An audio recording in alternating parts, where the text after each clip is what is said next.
Muito bem, gente. Muito boa tarde, bem-vindos, bem-vindas, pessoal de vários cantos, de várias cidades aqui do Brasil. É um prazer imenso e é um momento de muita graça a gente poder se reunir agora nessa tarde.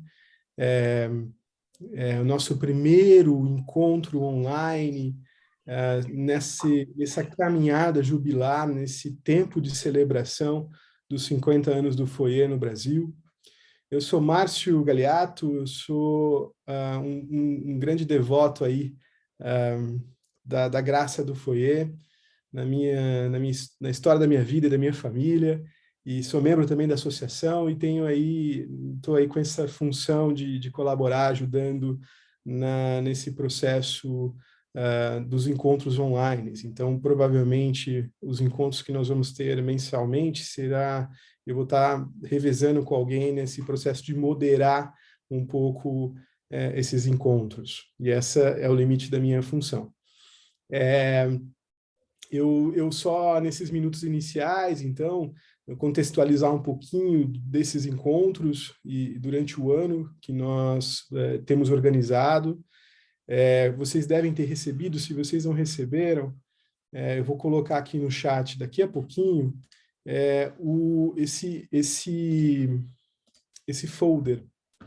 Vocês estão vendo a página, aqui a minha tela, é um folder que não sei se vocês já receberam. Estão a ver? Estão a ver, sim? É que eu não vejo. Ok, ótimo. Então, assim, é um folder onde está aqui um pouco explicativo desses encontros, qual que é o conceito desses encontros, que a gente pretende aí nessa caminhada, tem aí a caminhada jubilar desses 50 anos do Foyer de Mendes, é uma caminhada de graça, e nós tem sido planejado desde o ano passado uma série de atividades, entre essas atividades, esses encontros mensais. Então, nós temos aí um encontro por mês, que será todo último sábado de cada mês. No final do evento de hoje, a gente vai voltar a falar um pouco sobre isso, para falar qual que vai ser o próximo encontro, mas com esse enquadramento de até 1 hora, então uma breve reunião mesmo, onde cada encontro vai ter um tema que nós temos rezado e discernido e pensado com muito carinho para desenvolver durante essas lives, né, esses encontros mensais. Então, eu só quero hoje aqui, nós vamos ter um tempo onde o padre vai decorrer sobre o tema, e temos aqui também a doutora Mônica e o Marcelo, seminarista, que vão se apresentar para vocês também no início da fala deles.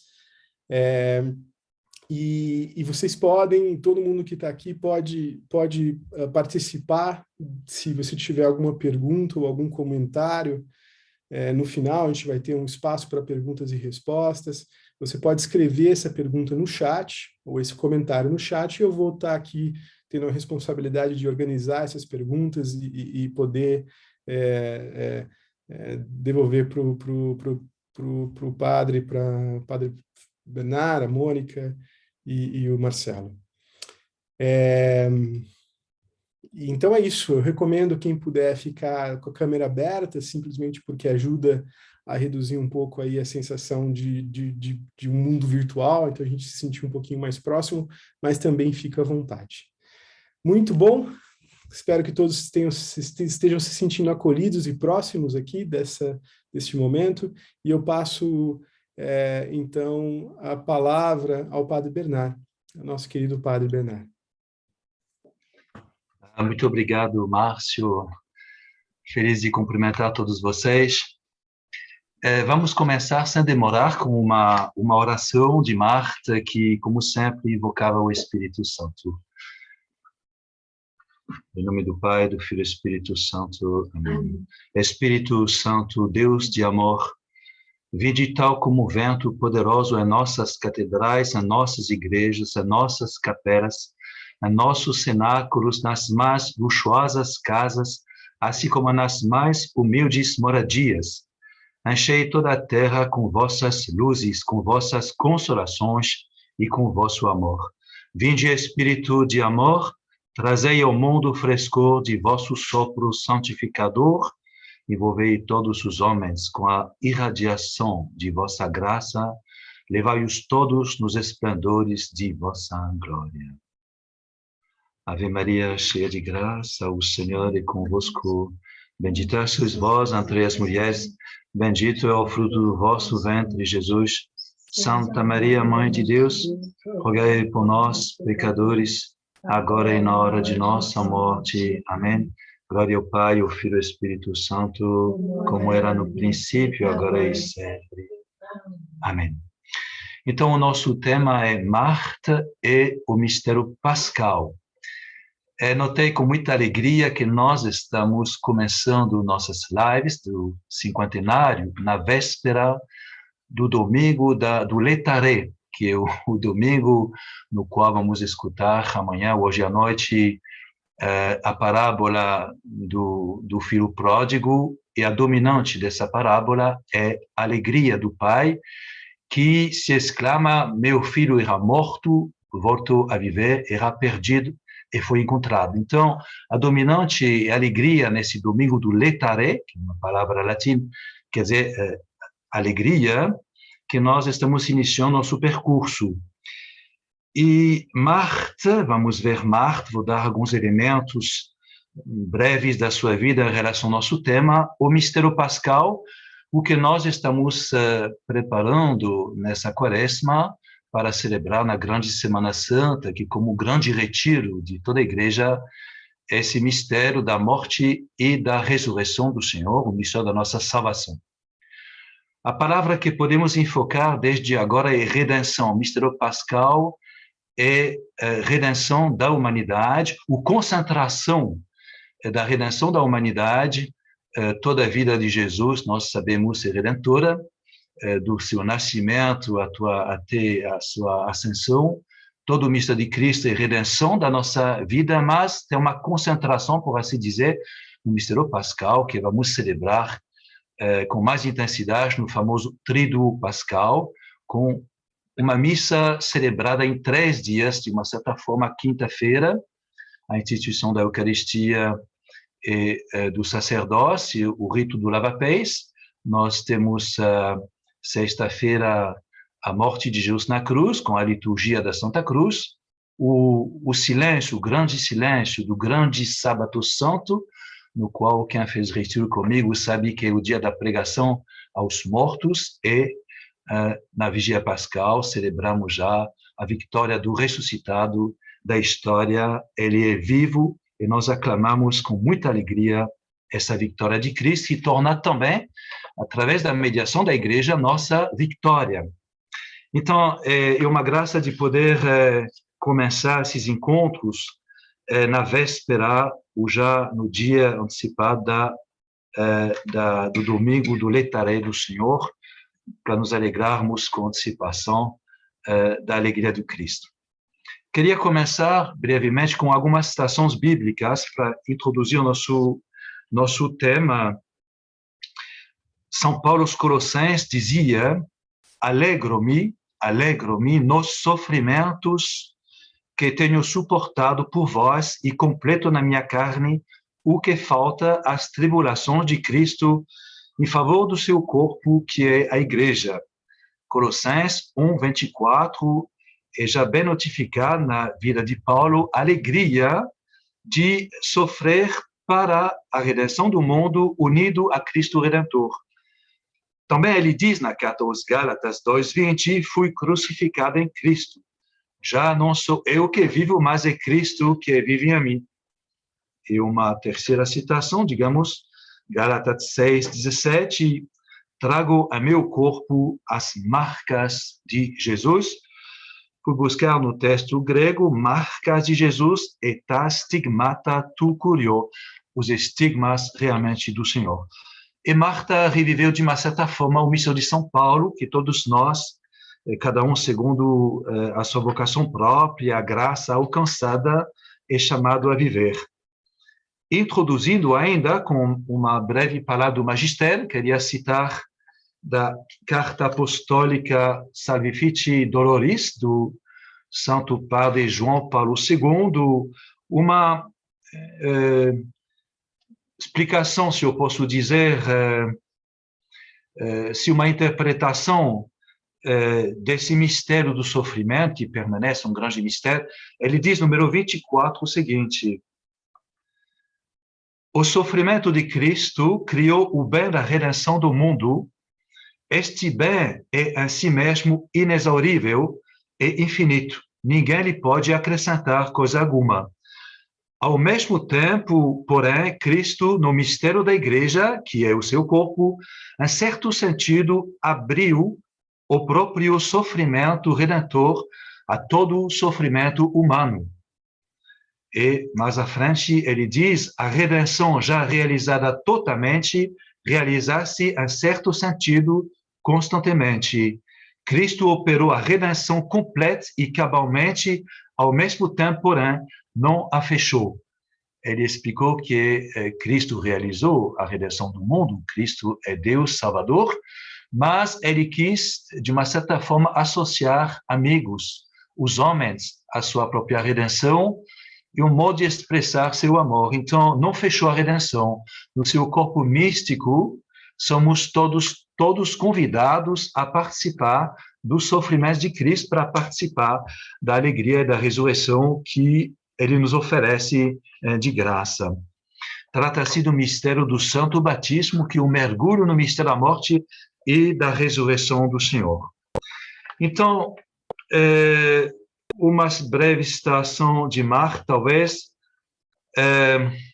Ela diz: tenho sede de Jesus, de viver de Jesus. Tenho sede de lhe salvar almas. E sinto que minha sede, minha ardente sede, se desenvolve à medida que ela é preenchida.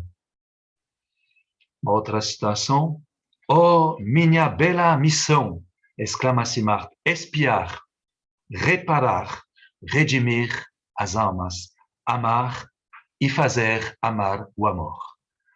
A gente sente uma graça franciscana, o amor não é amado. É a dominante da vida de Marta é o amor que se expressa na alegria.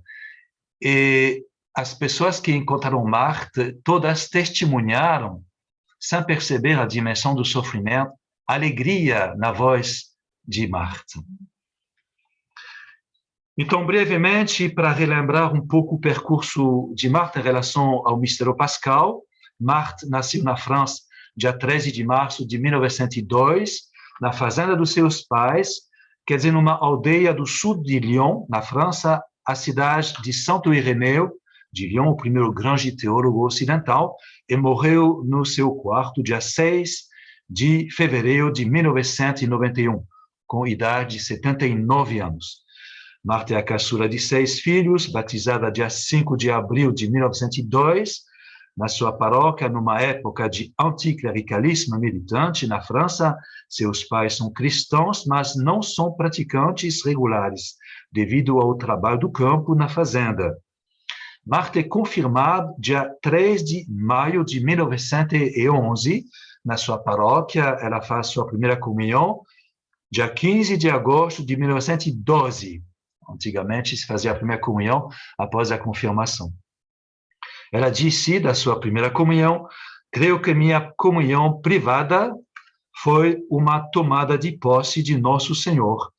Creio que já Ele se apossou de mim neste momento.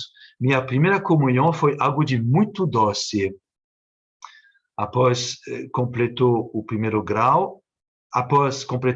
grau da sua escolaridade, sem passar a prova final, pois era doente, ela ficou desde 1915 na fazenda dos pais e partilha a vida e as obras da fazenda. Ela tem 13 anos. Irrupção da doença a partir de 1918. Marta tem 16 anos de idade e começa a sofrer de enxaqueca persistente, de febre e de vômitos, e desmorona na cozinha. Ela cai no coma durante 4 dias. A gente pensava que ia morrer, e ela recebeu pela primeira vez a unção dos enfermos. Em seguida, Marta entra no estado letárgico de 27 meses, até abril de 1921.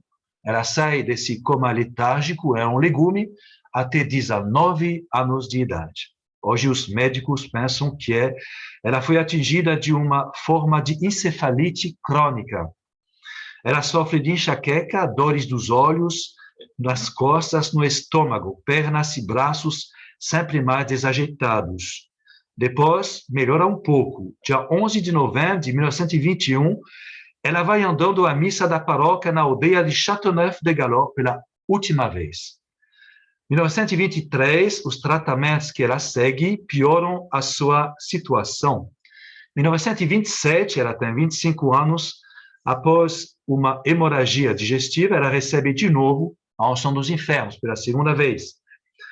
Resumindo, no período de 1918 a 28, de 16 a 26 anos, Marthe luta com toda a sua energia, com todos os meios que ela tem à disposição contra a doença desconhecida, com remédios, curas termais, etc. Essa doença, como já falei, é progressiva e regressiva, no entanto, podemos dar alguns dados firmes. Marthe é definitivamente acamada em maio de 1928. Ela tem 26 anos, nunca mais vai se levantar. Nessa época, ela se alimenta ainda um pouco com líquido. Dia 2 de fevereiro de 1929, ela tem 27 anos, ela é golpeada de uma brusca tetraplegia com dores nos músculos. As suas pernas se reclinam aos poucos debaixo do seu corpo. Ela tem 27 anos, é o início de 1930, ela tem 28 anos, Marthe não pode mais absorver nada. No início de 1930, Marthe não pode mais absorver nada, a não ser a hóstia consagrada que vai entrar nela, para citar Marthe, como um corpo vivo, disse ela Jean Guiton, filósofo francês, que tinha perguntas bastante acertadas para ela falar, como um corpo vivo. Dia 2 de outubro de 1930, ela tem 28 anos, pela manhã, Marthe recebeu a impressão dos estigmas. O padre Finet comenta, sexta da mesma semana, Marthe começa a viver a paixão de Nosso Senhor de uma maneira mais real, mais completa e exteriormente. Marthe permanece extremamente discreta sobre o que ela viveu e nem falou ao seu diretor espiritual, o pároco Faure, que o descobriu por acaso em 1932. Ela apenas comenta no seu diário, feito por obediência ao seu diretor espiritual, o famoso pároco Faure, o pároco da época de Châteauneuf-de-Galord, e no seu diário ela diz: eis o término do ano de 1930, que se acaba na união íntima da minha alma com Deus. Todo o meu ser sofreu uma transformação tão misteriosa que profunda. Que trabalho, diz Marthe, que ascensão Deus realizou a mim, mas quantos sobressaltos de coração, quantas agonias de vontade necessita para morrer a si mesmo. Citado dia 31 de dezembro de 1930, do Diário de Marthe. Vou tirar um extrato desse diário daqui a pouco. Dia 17 de setembro de 31, Marthe vai dizer no seu diário: Nosso Senhor parece quer sempre mais me confirmar a sua vítima pelo sofrimento e associar-me mais intimamente à sua vida dolorosa. Então, agora vou diretamente deixar Marthe falar, traduzido diretamente a partir do seu diário, né, esse documentário de dezembro de 1929 a novembro de 1932, o que ela vivia ao pedido explícito, e ela fez por obediência do seu diretor espiritual, na época, o padre Faure, pároco da paróquia. Nós estamos no dia 26 de janeiro de 1932, após uma comunhão e a longa meditação que ela nos deixa da sua vida com Deus, ela diz, ela testemunha o seguinte: esta mesma noite, então que era toda em adoração para a reparação de amor, nos pés do querido e divino crucificado, sem movimento, sem palavra, amando no ardor do silêncio, eu fui de vez envolvida de uma luz e como que mergulhada nesta luz, e sem preparação, sem procura de sentimentos, sem mesmo um desejo, um apelo, a doce e dolorosa imagem do Salvador morrendo mostrava-se a minha alma com uma precisão, uma clareza que não podia deixar som nenhuma dúvida. Contudo, eu repelia vivamente a visão, temendo que fosse uma miragem diabólica, mas os olhos ternamente fixados sobre mim, ele me diz, com acento de censura: eu não sou o demônio, como tu pensas. Eu sou teu Jesus, teu esposo bem-amado. Eu venho reanimar tuas forças e te confirmar nos meus sofrimentos. Eu sou a ti. Quanto à descrição, o santo corpo do homem-deus era de uma brancura diafana, os traços do querido rosto muito expressivos, muito belos, apesar da marca de uma dor, de uma tristeza imensa provocadas, me parecia por outras torturas mais cruéis que aquelas que laminavam seu divino corpo. Depois de um momento, começou a correr sangue com abundância da sua fronte coroada de espinhos, derramando-se sobre a sua face emaciada. Igualmente, mas com abundância ainda da ferida do seu coração transpassado, e também das suas mãos, dos seus pés, de todas as suas feridas do seu corpo, que são tão numerosas que não saberia contá-las. Tamanha mesmo a cruz, banhando mesmo a cruz, que se destacava sombria e severa na imensa luz que o circundava.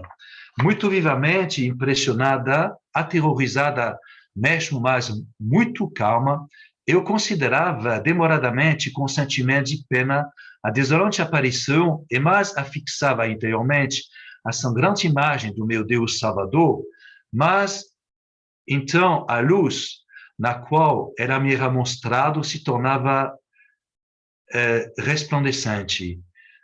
Comovida, como a gente não o pode dizer, fundia, chorava de pena e de admiração, de perdão e de arrependimento, pensando apenas em indenizar e reparar tanto sofrimento, a secar tanto sangue, a fechar tantas feridas, das quais os gozos culpados, os crimes são a causa. Pelo sacrifício por um temor ainda não inteiramente desaparecido, eu procurava arrancar minha contemplação para me entregar unicamente ao fervor da oração vocal, mas não por recusa do sofrimento. Eu retomava: não são visões que eu quero, mas o sofrimento do meu Jesus, a cruz nua. Meu Jesus bem-amado, vinde ao meu socorro. Sou eu, teu Jesus bem-amado, diz-me tudo o que tu desejas. O que eu quero, ó meu Senhor, é a dor das minhas culpas passadas e presentes, é a graça de não mais vos ofender, e de bem me conhecer, é a graça de expiar, de reparar pelo gênero humano e de trabalhar convosco a sua redenção. Não sendo impedida de lutar contra a onipotência divina, era trazida sem resistência nenhuma aos pés do bom mestre, que no fundo da minha humildade eu cobria de beijos e de choros, protestando meu fiel amor, suplicando Jesus da minha ternura viva de me atrair toda inteira na cruz, na sua cruz, não somente para partilhar dela o próprio, os tormentos, a sede, a agonia e em seguida a morte, mas de descer dela ele mesmo para me pregar ao seu lugar. Graças logo alcançada, pois no mesmo instante, inundada, perdida numa embriaguez, eu me vi em menos de tempo que necessito para o dizer, toda transformada, configurada a Nosso Senhor, como se todo o meu ser tinha se derramado, fundido nele. Não era mais e não vivia mais. A coroa de espinhos, os pregos das mãos, os pés, a lança acerada penetravam, transpassavam tão violentamente meu coração, minha carne, que me parecia ser crivada, transpassada de um lado ao outro, enquanto era mergulhado de todo o meu ser no abismo de fogo, fogo de dores, bem mais que de amor. Oh Deus, qual tormento! Experimentava uma tortura tão grande que pensei morrer. Jamais me encontrei num estado de tão completa transformação na adorável humanidade sofredora e amante de Jesus assimilando, absorvendo, esgotando, fundando todo o meu ser nele. Um minuto, um segundo demais, minha alma quebrava-se, sua mortal envelope.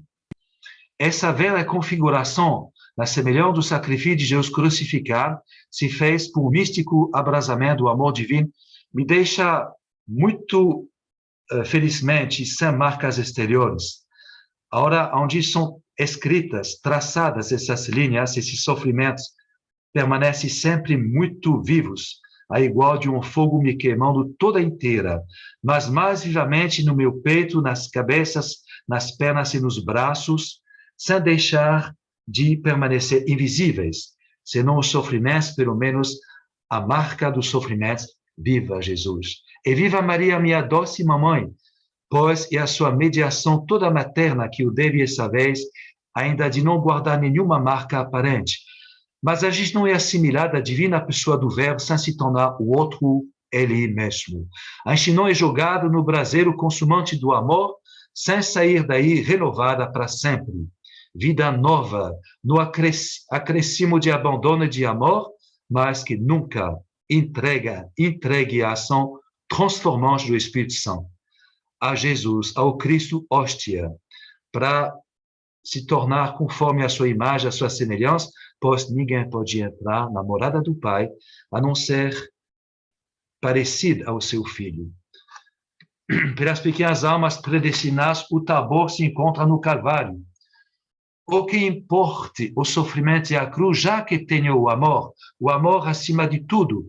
O amor germina na chuva das lágrimas e desabrocha-se debaixo dos ardentes raios da dor. O amor amadurece nos brasários de um fiat todo divino, no fogo nos beijos de um fiat todo divino. Terminando, amor aprendido, amor entendido, amor vivido, amor finalmente irradiante, amor transbordando ao favor dos perfumes de todas as minhas rosas enriquecidas de espinhos. Pobre, pálidas palavras para falar de um tão grande milagre, aliás, por que palavras? Não é melhor de ajoelhar-se diante da obra operada pelo amor mesmo, de a penetrar, de a ver, de a sentir até o fundo, para realizar até o final? Não dou particular importância a essa visão mental. O fruto só é digno de atenção e de desejo se eu falo a quem eu devo é para obedecer e para pedir conselho, luz, encorajamento. Se às vezes eu penso nisso, é para melhor abrir os olhos na minha miséria, para amar mais e para glorificar Deus. Vós somente, ó meu Deus, meu Rei, solo vós, sempre e sempre vós, só por Maria, minha mãe querida. Então, fiz o esforço de traduzir, lendo todo o texto, que é admirável, para nos fazer mergulhar no tema de hoje, Marta e o Mistério Pascal, ou a redenção. Concluindo, queria só dizer o seguinte: a sua união mística de Marta com Jesus na sua paixão é, primeiramente, um mistério de amor. Tem que entender que tudo por amor. O amor apaixonado por Jesus. O bem-amado, amado até querer ser como ele, até querer sofrer ao seu lugar, até querer sofrer ao seu lugar. 2. Um mistério de amor para os pecadores amados a ponto de querer sofrer para eles. E ela se exclamava, de costume, a sexta-feira, quando ela morria às 15 horas, inclinava a cabeça, ela expirava, não respirava mais. Marta morria toda semana, revivendo a paixão do Senhor. Ela dizia muitas vezes, nós temos isso nas Paixões de Marta Robin, esses livros, né, que foram publicados sobre as Paixões de Marta. O Padre Fort, tendo recolhido cada palavra, assistindo às Paixões, ela dizia muito frequentemente que eu morra, mas que eles tenham a vida. Que eu morra, mas que eles tenham a vida. É Cristo mesmo que morre na cruz para, esvaziando-se da sua vida divina, nos comunicar-se mediante a igreja, o ministério da igreja, os sacramentos da igreja, a vida divina. Marta fala de uma intimidade de amor e de sofrimento com Jesus. Ela disse a Jean Guiton, última frase, citação de Jean Guiton, esse filósofo francês, que teve a ousadia de questionar Marta, como a gente não sabia fazer como membro do foyer. Ele é filósofo, ele é livre, e ele perguntava a Marta muitas coisas. E ele publicou um livro, Retrato de Marta, tirei desse livro de Jean Guiton, Retrato de Marta, essa citação. Não vejo mais os detalhes da paixão. Outrora via, entendia, podia descrever. Agora não me lembro mais dos detalhes. Eu estou em Jesus. Obrigado pela atenção e Márcio vai nos ajudar a dar continuidade ao nosso debate. Muito obrigado, padre. Muito obrigado.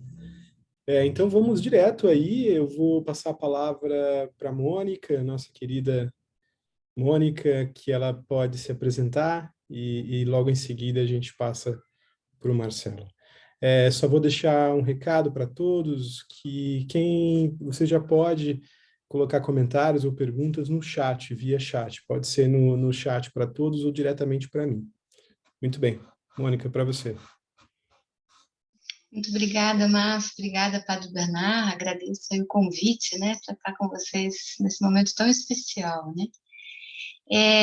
Então, eu sou médica, pediatra, fiz uma especialização em adolescência e trabalhando com jovens e adolescentes portadores do vírus do HIV, né, durante os últimos 20 e tantos anos da minha vida profissional. E Marta tem me ajudado muito, né, a compreender, ou pelo menos estar próximo do sofrimento humano, né, e a encontrar sentido em tudo isso, né. Eu acho que são as coisas que sempre muito me inquietaram ao conhecer Marta, ao conhecer o foyer, né. Sempre me pareceu que Marta teve uma mulher que estava à frente do seu tempo, que soube ser protagonista, né. A sua intimidade de vida com Deus dava a ela essa dignidade, essa ousadia de criar, né, iniciativas novas, como é o foyer, para responder a uma necessidade dos homens, dos leigos, né? Ela fazia o foyer para os leigos, então essa profunda sensibilidade de perceber o lugar do leigo dentro da igreja, temas tão atuais, né? Temas tão presentes na nossa vida. E é essa experiência que eu faço mesmo, né, Padre Bernard, o quanto Marta fala para cada um de nós, fala para esse século XXI, como tudo que ela escreveu e disse para, sei lá, mais de 100 mil pessoas que visitaram o seu quarto, ainda se faz tão atual, né? E justamente essa proximidade que Marta tinha do sofrimento, do pecado, das dores do mundo, né? Eu acho que é diretamente proporcional à intimidade de vida que ela tinha com Deus, que fazia ela tão sensível a essas, e tão próxima, né? Eu tinha aqui elaborado duas perguntas, assim, entendendo que era esse o meu papel, né? De questionar e de esse mistério pascal na vida de Marta.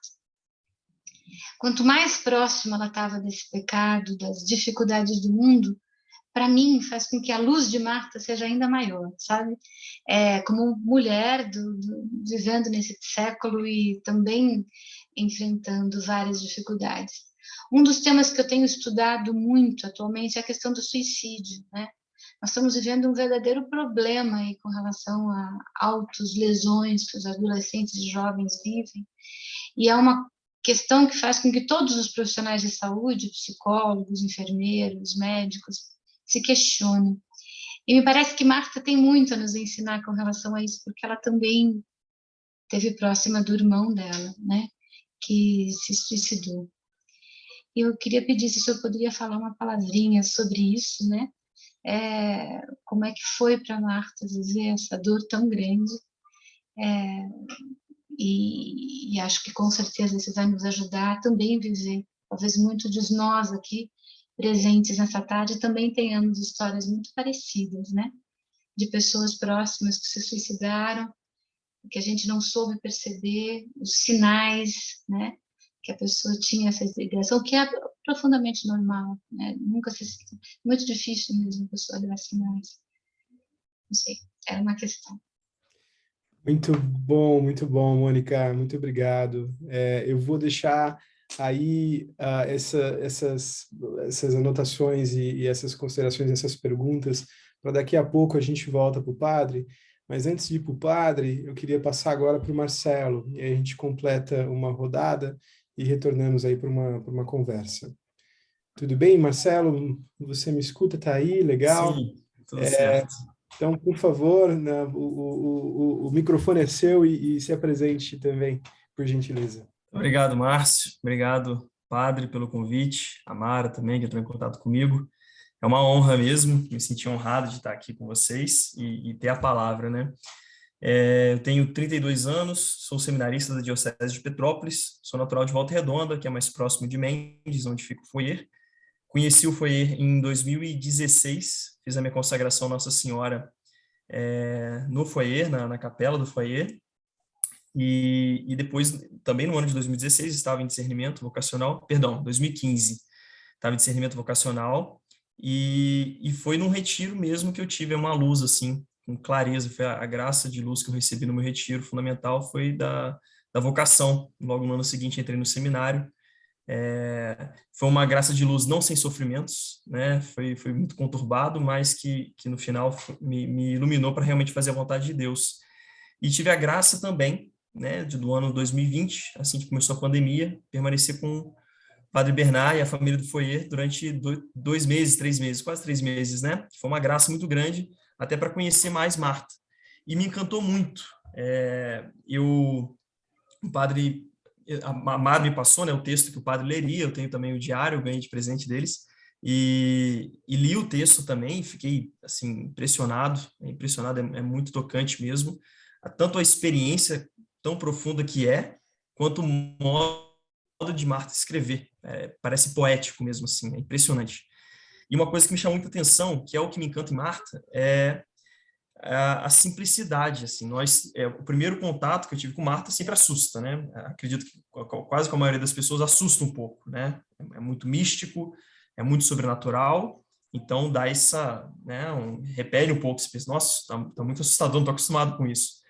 Mas à medida que a gente aproxima, eu tive essa graça, né, de conviver com eles e beber da fonte, me encantou de ver como que isso que é tão sobrenatural e tão extraordinário, como a natureza de Cristo se encarna no cotidiano, nas coisas pequenas da vida. E o que me tocou muito, entre as muitas coisas desse texto, é o que ela fala no final. Se alguma vez eu penso nisso, nessa experiência que ela teve, nessa transformação tão profunda com o próprio Cristo, de assumir o lugar dele na cruz, para melhor abrir os meus olhos sobre a minha miséria, para amar ainda mais e glorificar mais a Deus. E isso eu acho que a gente pode trazer muito para nós, né? Nós não tivemos a experiência que ela teve, que foi tão extraordinária, mas temos a experiência que ela teve como exemplo para nós. E eu acho que é uma coisa que a gente pode trazer, caramba. Eu tenho as minhas misérias, eu tenho muitas misérias, né? E eu posso ver o quanto que eu não sinto o que ela sentiu, ela conseguiu ver a dor de Cristo. E às vezes eu digo por mim, né? A gente leva a vida de um modo que a gente não parece que não tocou ainda o verdadeiro amor de Deus por nós. A gente não tem esse impulso de amar de volta. Isso que é uma coisa, como o padre falou, de São Francisco de Assis, né? Essa necessidade, uma experiência tão profunda do amor, que essa necessidade de amar de volta, que parece que a gente falta ainda. e aí a gente desperdiça os sofrimentos que todos nós temos ao longo da vida. Então, esse é um pouco que eu gostaria que até que o padre comentasse. Como que a gente pode aproveitar mais os pequenos sofrimentos que a gente tem, né, que todos nós temos, e muitas vezes a gente rejeita porque a gente murmura, a gente reclama, a gente não abraça. E acho que é dentro do nosso tema, né, tanta citação que o padre fez também da Salvifici Doloris, como a gente pode aproveitar, todos nós, não importa o estado que a gente está, o estado de vida, a vocação que nós tenhamos, como que a gente pode aproveitar os vários sofrimentos para também entrar na redenção, como batizados, auxiliar na redenção e na redenção de todas as almas, né, no corpo místico que é a igreja, né? Acho que é um pouco isso. Muito obrigado, Marcelo, pelas suas considerações, partilha e testemunho também, né? Bom, gente, então aqui a gente devolve um pouco para o padre essas colocações que foram feitas, algumas pontuações e reações que você tenha, padre, mas também a ideia aqui é fazer um diálogo de vocês três, né? Então, pode aí, eu acho que a Mônica também falar um pouco do Marcelo, o Marcelo falar um pouco da pontuação da Mônica, e a gente ter aí um pouco, nesses próximos 18 minutos, um pouco dessa troca. E pessoal, quem quiser, eu vi que a Célia aqui, eu já anotei o seu comentário, quem quiser realmente, por favor, eu recomendo, eu estimulo, essa é a palavra que eu estava procurando, vocês a escreverem, colocar seu comentário, como é que isso toca a vocês, uma pergunta que você tem em particular, é o momento de fazer. A gente só não abre o microfone pela dificuldade técnica, mas a gente tem aí o chat para isso. Padre, de volta para você. Obrigado. Se eu posso pegar o gancho da última intervenção, mas também integrando o que falou Mônica sobre a questão do suicídio. Exatamente. Acho que Marcelo já apontou exatamente a questão. O risco com Marte é de seja diminuir a dimensão mística ou diminuir a dimensão da sua humanidade. Marte foi uma mística, ia dizer, quase uma das maiores místicas de todos os tempos. Eu li muito da vida mística na minha juventude, no seminário. É realmente um caso impressionante. E a tendência, pelo menos na França, no meu país, seria de diminuir a dimensão mística para valorizar a humanidade. Isso é errado. Ela é muito humana porque ela é muito mística no sentido de união com Jesus. Marte vivia a paixão do Senhor toda semana. Marte chegou a se alimentar por a razão da sua paralisia, que pegou até as funções deglutivas, exclusivamente da Eucaristia. Marte foi configurar Cristo crucificado e ressuscitado. Ela vivia pelo poder, pela energia da Eucaristia, pelo remédio. É uma palavra muito usada hoje na Quaresma, o remédio eucarístico. E Marte é muito humana. Marte sofre muito, como diz Mônica, do suicídio de seu irmão, a perda da mãe que cuidava dela, ela era deficiente, e a mãe, sua mãe tem essas atenções que é para sua filha, sua menina, as atenções íntimas de uma menina. E quando ela perdeu a sua mãe, em 1940, o suicídio desse irmão, ela foi surpreendida. Marte não sabia tudo. Ela se culpou muito da perda do seu irmão. Ela pensava que era por causa dela. De fato, o irmão era muito tímido, não tinha muita educação, e foi para a guerra, e ele sofria dessas filas de gente que iam querer encontrar Marte, porque ele habitava na mesma casa, e ele teve que comer o seu almoço, o jantar, às vezes na presença de outras pessoas da cozinha familiar. Então, tudo isso foram sofrimentos, e Marte não percebeu. Ela amava muito seu irmão, ela testemunha quanto ela o amava, mas não viu esse suicídio aparecer. Acho que é uma característica do suicídio também, a gente não vê aparecer quem vai se matar. Quem fala toda hora não se mata, mas aquele que não fala de vez desaparece. Não sei se sou médico, mas ela não viu ver, ela não sabia tudo. Marta era muito humana, como nós. Só que ela fala muito do valor do sofrimento, porque a vida dela foi um sofrimento. Ela não procurou sofrimento. Mas ela era ela era doente e sofria muito. Só que ela soube, dentro dessa realidade concreta da sua vida, encontrar Jesus Cristo, como ela testemunha, e Jesus crucificado, como diz São Paulo. Para mim, viver Cristo e Cristo crucificado, não tem como. Como São Paulo, citei o início, nos ajuda a perceber o que Marte viveu na sua carne. Eu completo na minha carne o que falta o sofrimento de Cristo. Falta nada, a redenção é realizada. Mas no seu corpo místico, Cristo quer associar as almas que o bem querem também, os seus amigos, os amigos da cruz, como diz o padre de Montfort. A nossa redenção é a redenção da humanidade, então podemos nos tornar redentores, unidos à redenção de Deus. É um prodígio e mártira muito humana, é muito mística, como Cristo é verdadeiro Deus, é verdadeiro homem, não pode reduzir um ou outro. Foi a causa de todas as heresias na história da igreja. Cristo é 100% Deus e 100% homem, tem que segurar os dois juntos. Então, em Marte tem uma coisa parecida para tomar uma referência, mas a referência de Marte é Jesus. Ela não tem outra referência que Jesus, o Cristo. Então, poderia, só concluindo, talvez, minha fala, descobri um texto que não pensava citar, mas à luz de que foi dito, queria só citar no caderno 10, da página 24, achei e traduzi esse texto. Ela diz: Jesus atraiu-me amorosamente nos seus braços, pronunciou docemente essas palavras: ninguém que eu, a não ser a minha mãe, chegou a sofrer o que estás sofrendo. Te associei e quero te fazer participar de todos os meus sofrimentos, tanto para todos os pecados do mundo, assim como para todos os povos da terra. Todos os meus sofrimentos, todos os meus tormentos da minha paixão vão se perpetuar em ti. Não somente experimentarás minhas dores íntimas, mas sofrerás com todos os meus sentimentos que me animaram durante toda a minha inexprimível paixão e nas mesmas disposições do que eu. A ocupação divina será levada tão profundamente em ti e a substituição a teu Jesus bem-amado será tão completa que sobrará apenas eu e eu só em ti. Apenas eu em tudo que és e em tudo que faz. Serás com a minha Santíssima Mãe, a medianeira e a corredentora dos pecadores. Tua vida tornada a minha em ti será uma perpétua redenção de amor em favor da humanidade. Serás com a minha mãe a dispensadora das minhas graças e de meus dons, a medianeira de compensação entre a terra e o céu. Tua vida será toda minha, toda aquela da minha mãe em ti. Serei Jesus em ti, o Jesus do Pai no espírito de amor.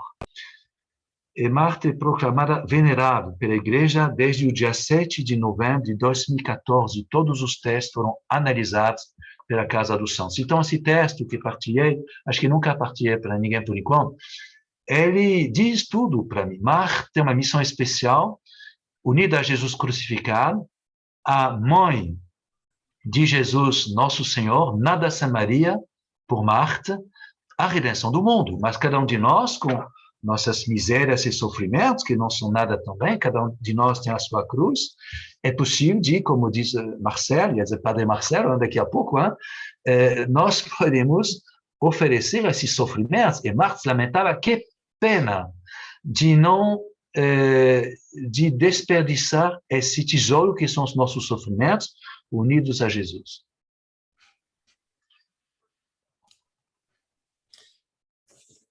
Muito bom. E aí, Mônica, Marcelo, vocês querem fazer alguma intervenção? Fiquem à vontade. E, pessoal, eu tenho aqui recebido mensagens também individuais, privadas, né, diretamente com algumas perguntas. Muito bom, muito obrigado. Como sempre acontece, não dá tempo de responder todas as perguntas, mas a gente vai tentar fazer aqui pelo menos um apanhado delas. E aí eu começo, padre, talvez fazendo trazendo aqui um ponto que até foi trazido aqui no chat também, de que maneira, de fato, é possível, quais são aí trilhar esse caminho trilhar um caminho de santidade através do sofrimento, né, dessas experiências, tanto no sofrimento intenso psíquico, como uma experiência física, né, de que maneira podemos, como Marta, de certa forma, vivenciar uma experiência dessa. E aí eu me permito, num breve deslocamento de uma função de moderador, para falar de também uma experiência de entendimento que eu tive desse processo de sofrimento de Marta, de um livro bárbaro, que infelizmente não tem em língua portuguesa, que é esse livro aqui da vida de Marta Robin, que foi o Bernardo Périus que escreveu, aonde eu pude também compreender que esse sofrimento não, e essa capacidade de transformar esse sentimento, esse sofrimento como uma fonte muito iluminadora, que irradiava nesse sentido uma luz muito grande, ela não foi rápida, ela foi um processo.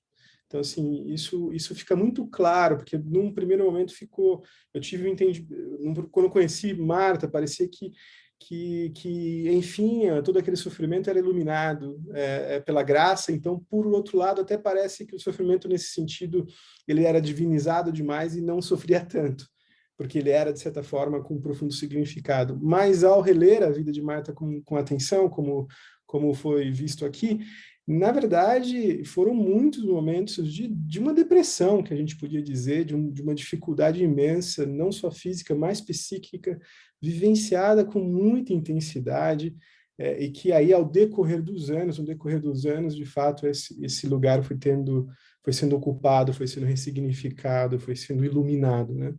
E aí eu devolvo um pouco para você, fazendo um gancho com essa pergunta que foi feita no chat. Padre, e os demais. Marta é tudo por amor. Foi bem notado, Márcio, a progressividade. É uma característica de Marta, nada foi de vez, foi extremamente progressiva. 10 anos de luta com todos os meios humanos e não encontrou. Então, ela se volta do lado de Deus, como diz o padre Bernardo Périus, um dos postuladores precedentes da causa de Marta, voltou do lado de Deus, e em Deus se encontrou progressivamente uma amizade. E me lembro, no decorrer de todo o processo, notadamente do crescimento, do sofrimento, que Marta dizia, que ela percebia, ela sofria sempre mais, ela disse, eu sofro e permaneço. Marta nunca dormia, sofria de noite e de dia. Mas a dominância de Marta é realmente alegria, e o sofrimento nela, que ela vivia, é como uma expressão escolhida do seu amor de Jesus sofredor. Se a gente não encontra Jesus ou conhece Jesus, não se pode entender o mistério do sofrimento. E Marta era totalmente habitada do amor do coração de Jesus. Ele dizia, o coração de Jesus crucificado é a morada inviolável que é escolhida de morar na terra. É bem a vida dela. Ela escolheu a sua vida. Marta é uma pessoa livre. É a vocação do cristão. Somos libertados pela libertação que o mistério pascal oferece aos cristãos, se eles bem querem crescer nesse sofrimento, no exercício da sua liberdade. Marta nunca foi forçada em nada, mas sempre, a partir do fato de se deparar com a doença, ela entrou numa relação de amizade com Jesus, como nós temos na oração, através da palavra do Senhor, a mediação do Evangelho. Ela soube entrar em relação com Jesus como uma pessoa viva, e essa relação com Jesus cresceu sempre. E o sofrimento foi um catalisador para ela, mas sempre ela foi livre. Ela foi sempre livre e aceitou. Jesus perguntava, tu queres ser como eu? Eu quero, Senhor. Ela respondia. Então, a liberdade nunca é violada pelo Senhor, nunca somos forçados. Mas se o ser humano entende que ele pode ser associado à redenção da humanidade, à salvação dele e dos outros, ele entra no processo de liberdade e de libertação, no qual a alegria e o amor predominam. Ela diz, se estou feliz, diz ela, de uma felicidade acima de todo o sentimento, porque ela reside na confiança que nasce da alegria e seu amor, assim já não tenho de me inquietar com nada, para nada, pois sou toda de Deus, vivo de sua vida, amo com seu amor, em seu amor, estou inteiramente perdida, toda fundida na intimidade com Maria e em Maria, minha bem-amada mamãe. Essa é típica dela. Então, a dominante que as pessoas notaram dela é a alegria. Só depois que se percebeu, através dos escritos, o que ela dictou ao privado, ao diretor, teve os redatores especiais, que descobrimos, através da medicina, o que ela passou. Ela foi o limiar do que um ser humano pode suportar. É isso. Marta é dominada pela alegria e pelo amor, mas a face é escondida e a cruz. A cruz e a alegria não se pode dissociar, como diz Raymond Perret, um padre que foi jornalista na Drôme, na região dela, chegou a bem conhecer a Marta, escreveu um livro bonito, A Cruz e a Alegria. Para mim, ele resumiu o top. É isso mesmo. Sem dissociar. É isso. Muito. Já estou aproveitando para mostrar aqui, padre, porque as pessoas estão pedindo no chat de que forma se aprofundar no conhecimento de Marta, né? E tudo isso que o senhor dizia está aqui, né, grande parte nessa Cruz e Alegria, né? Que é o livro que está disponível em português para quem quiser. E tem aqui esse outro também, que é maravilhoso, que tem escrito que é muito profundo, eu adoro, Em Caminho para Deus, isso mesmo. E tem mais um, já que estamos falando dos livros, o padre ou a Mara, não sei se tem aí fácil para mostrar. Esse acabou de ser, esse está saindo do forno agora, acabou de ser impresso em língua portuguesa. Enfim, super recomendável. Eu compartilho aí uma grande, imensa frustração que eu tenho e que muitos aí também têm, que é exatamente a dificuldade de ter os livros de Marta traduzidos em língua portuguesa, né? A maioria deles é em francês e alguns, muito poucos, em inglês. É importante falar desse livro aí porque o pessoal perguntou do diário, e esse livro é justamente trechos do diário, né? Então tá em português, não tem o diário todo, mas são trechos, né? Então já dá para ter um contato com alguns trechos profundos do diário dela, né? Que bom, que bom. Gente, parece que não, mas acabou. O tempo aí é muito curto mesmo, né? Parece que acabou de começar. Eu sei, tô vendo aí as carinhas, é por isso que todo mundo já com aquela cara de impacto. Eu vou só pedir aqui para os nossos queridos Marta, Mônica, Padre Bernardo e Marcelo que façam uma fala conclusiva. E antes dessa fala conclusiva, eu agradeço imensamente também aí junto com todos a presença de cada um. Tivemos aí um momento de ter 70 participantes aqui, ao redor do Brasil inteiro e também de fora do Brasil. Sei que alguns aqui me escreveram com muita dificuldade técnica, lamento profundamente, mas faz parte um pouquinho dessas dificuldades de acessar. E, de qualquer forma, essa apresentação ela foi gravada e ela vai estar no site, no canal do YouTube do Foyer, muito em breve. E também já deixo aí, daqui um mês a gente se encontra, eu vou, no dia 30 de abril temos um novo encontro, e dessa vez será com a Sophie Gué. A Sophie Gué, ela é a postuladora da causa de Marta Robin no Vaticano, então ela vai estar aqui, ela vai vir lá da França para o Brasil, online, ela vai poder participar aqui, vai ter uma tradução simultânea da intervenção dela, e será no dia 30 de abril, e a gente pede a ajuda de vocês de se inscrever no link mesmo, no link que é compartilhado para o Foyer, porque é importante esses dados para a gente, tá? A gente vai compilando e tendo uma ideia de quantas pessoas se interessaram, e divulgar, né, encaminhe para as pessoas aí, divulgar esse grande encontro, que são grandes encontros que estão sendo planejados ao longo do ano. Muito obrigado, e eu devolvo para vocês as considerações finais, Marcelo, Mônica, e a gente finaliza com o padre. Eu acho que eu só terminaria mais, assim, convidando a todos para que a gente possa viver essa quaresma com Marta, né? Que a gente possa aprender mais e mais a sermos também nós corredentores, né? Acolhendo e aceitando os sofrimentos que a vida nos dá. E como dizia a Lana nos comentários dela, e como Marta nos demonstra na sua vida, à medida que a gente acolhe o sofrimento, ele deixa de ser sofrimento, né? E passa a ser alegria. Então, acho que Marta nos ensina muito a dar sentido às nossas vidas, inclusive ao mistério do sofrimento, né?